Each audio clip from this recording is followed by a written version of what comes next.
Kenny, you want to talk a little bit about booking philosophy and 101, Brian? A little bit of that at the start of this thing. You know, Tony's the booker of the year. He's going to be just decimated if he doesn't win that thing. There's no way he's going to win for 2023. Well, I mean, it's meaningless to begin with, but you know what I'm saying. But do you want to talk real booking the way real bookers would book the booking? I think that's what a lot of the listeners would like to hear, yeah. How much booking would a booker book if a booker could do all the booking? 2 hours of TV a week. No, I'm the first match on the pay-per-view was an 8-man tag team match, and the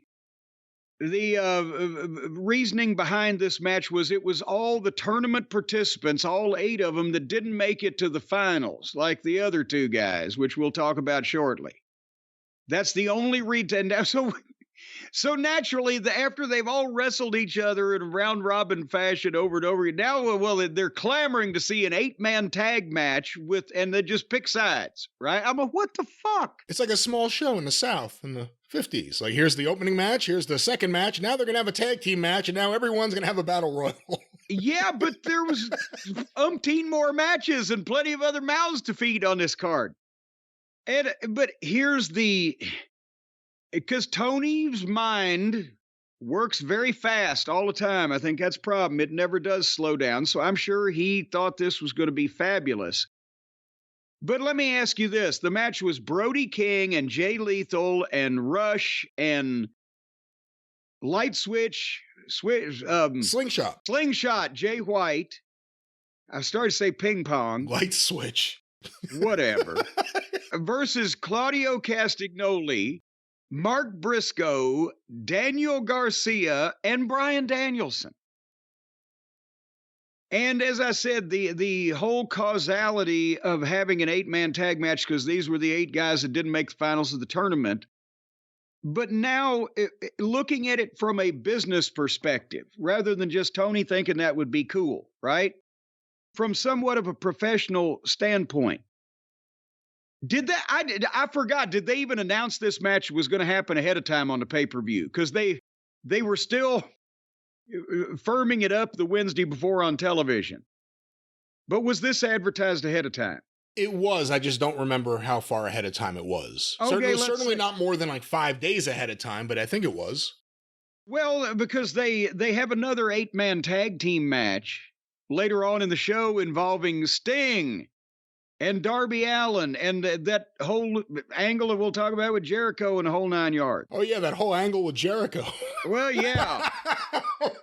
And so now they've got an 8-man tag team match to open up the pay-per-view, where later on Sting, in his final appearance in New York, in front of, they had a full house, was it 12,000 people or whatever it was?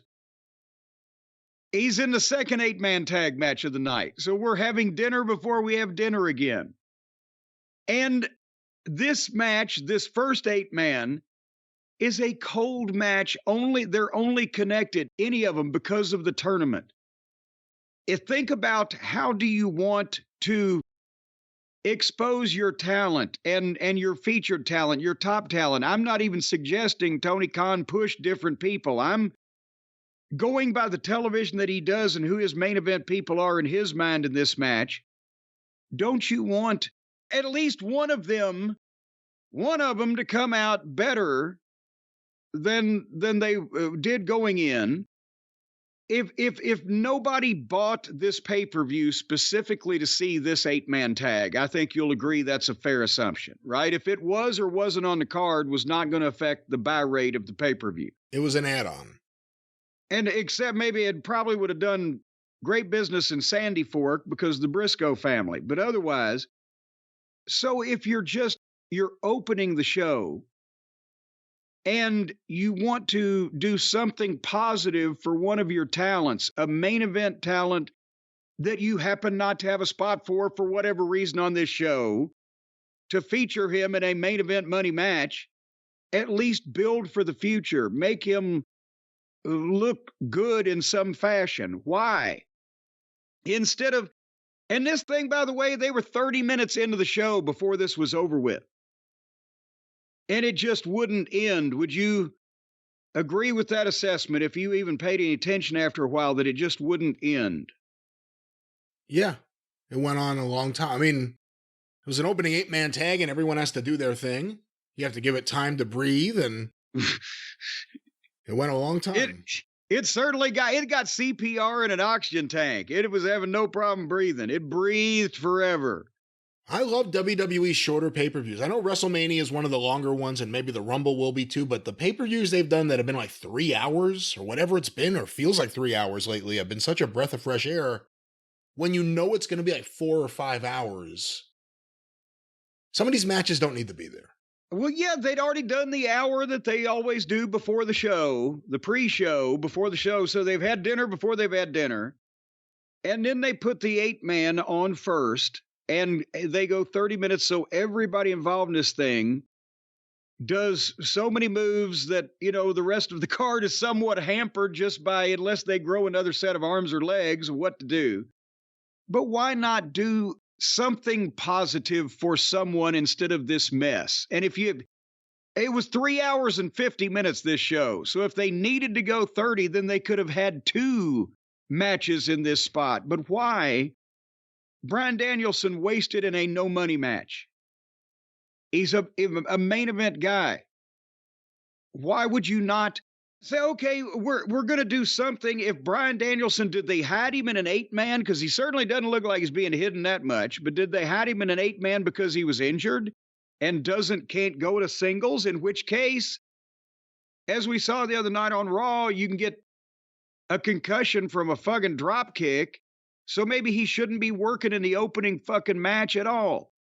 But if he is okay and not banged up, have Danielson and Claudio in a European rules match and let him give the people some fancy wrestling for 12 minutes, but both of them would look like athletes, and put Danielson over. Or if you're supposedly pushing fucking Sling Blade, what's his name? Switch shot, whatever the fuck, Jay White. Straight shot. If you're pushing Jay White, him and Mark Briscoe in a singles match. I think that they may have had it in the tournament. It doesn't matter. They asked for a rematch. The loser did. Did you know who the loser was? And let Mark get over as a babyface, but then put Jay Switchblade over by cheating and get some heat on him because you're pushing this guy for whatever reason. Or is it possible that you could give the people a feel-good opening match for 12 minutes and have Mark Briscoe beat Jay Lethal and tear the fucking house down and get his hand up for once, and the people would have probably given him a standing ovation? And it would have done something positive. It would have opened the show on some type of professional note without having it. Was it just, oh, I feel bad because I didn't book these guys on the pay-per-view? What the fuck? There's 14 other fucking matches. I think it was Tony's long-term plan, because he loves the tournament that he came up with, to have the people that weren't in the finals have a big match at the end. That's what I think. You want to talk about booking philosophy? I think that was Tony's booking philosophy. Well, anyway, so they had an 8-man before they had the 8-man with actual money drawing stars in it. And Garcia is the one who got the pin for their team beating Lethal. And here's another thing. Brody King is in the House of Black, right? Well, none of his house is around. He's completely on his own. He's standing there. How does it get the groups over? How does it make the groups look when one of their guys is completely disconnected from them and just having random matches with other people as partners? Aren't they renegades? Aren't they people who don't do what the man tells them to do over at the House of Black? Why didn't he just turn out the lights? Yeah, and slink off. He does that at all other times. Why not here? Same thing for Kill Switch. Jay White was supposed to be, Juice is hurt, right? Where's the guns? But he had a group. He had one of the larger groups. And no, he's just teaming with random. But Jay Lethal, my God. He was part of a goddamn mob scene surrounding Jeff Jarrett. Police used to come up and tell him to break it up at ringside. It was such a fucking crowd. But he's not with his people. Garcia's with the BBC. Is that a, so's Claudio, but is that a thing? And Danielson. Well, no, Garcia's not. Garcia's... Oh, what if Garcia wasn't. He's with the French Canadians. I thought you were going to say the French Connection. That's right, Yuta's with but Claudio and Danielson were in the BBC, but have they broken free of the web of the evil cult leader Plumber Moxley? No, I don't think they've acknowledged yet that this was a horrible idea from the beginning. The Blackpool Combat Club. And the telltale sign was when the guy from Blackpool quit the company. That was like the chance to change this into something realistic as opposed to, I like these guys, let's walk to the ring together. We're cool, we're in a thing together. I bleed, they don't. That'd have been like the governor of Texas that sent Dusty Rhodes and Dick Murdoch a letter saying, hey, take our state out of your name.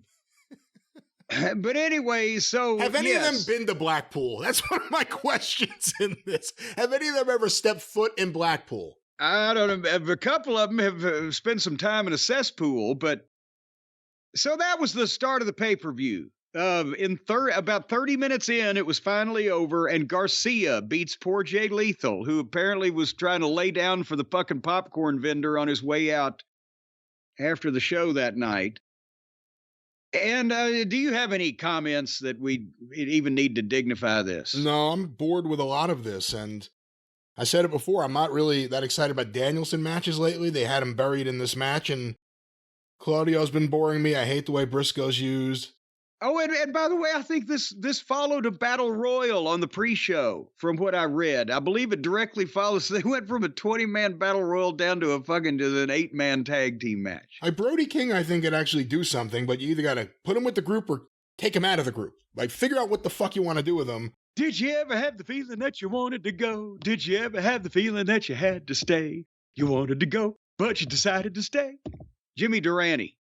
This was, though, I will say, from watching a lot of the online feedback as it happened, a lot of AEW fans started realizing, well, that really wasn't the greatest opening match or the greatest match here on the show. And it never really recovered from that. There was never anything that was like, man, there it is, AEW. There was nothing. It just kind of kept this pace of banality all throughout the show. Here's part of the problem is, again, not even booking. Tony is not a performer, has never been a performer. That's fair to say, even though he's appeared on television. You didn't see this scrum, his performance. Well, no. And he's never been an in-ring performer, whether it be a manager or an announcer even, or directly involved, much less a wrestler. And he doesn't. This is just people doing moves. And a lot of these guys are very good at doing the moves in these matches because that's a lot of what they have on the indies where other marks book them. But it's hard to have any chemistry, whether you're all great workers, but there's 4 guys on each team. You can't tell a story. You don't have timing with everybody. You're trying to remember umpteen fucking spots. And it just gets repetitive and it doesn't showcase anybody to their best example. And I'm not talking about a 8 or 10-man War Games match or some big main event spectacular like that. I'm just talking about random multi-man tag matches on the indies, which is what this was. The indie audience is different than most wrestling audiences. AEW may have more of that audience than other people, but what was booked by indie people with indie wrestlers on an independent show isn't necessarily reflective of the crowd that would attend a WWE show or maybe even some AEW shows. Well, exactly, and that's why basically they've hit their ceiling. And I'm sorry if it's controversial and we'll move on, but if they've hit their ceiling, which they have on the indie wrestling fans, because by its nature, indie wrestling was not seen on national television.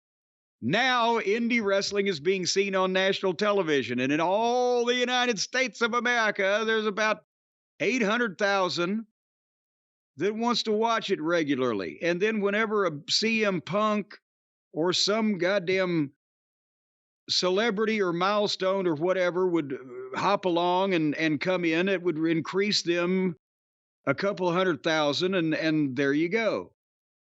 And that's what everybody's been trying to tell him. He's burnt through so much talent because he didn't capitalize when he had opportunities. He picked some of the wrong talent to begin with because it tickled his indie uvula. And, and nobody gets over. He gets them under.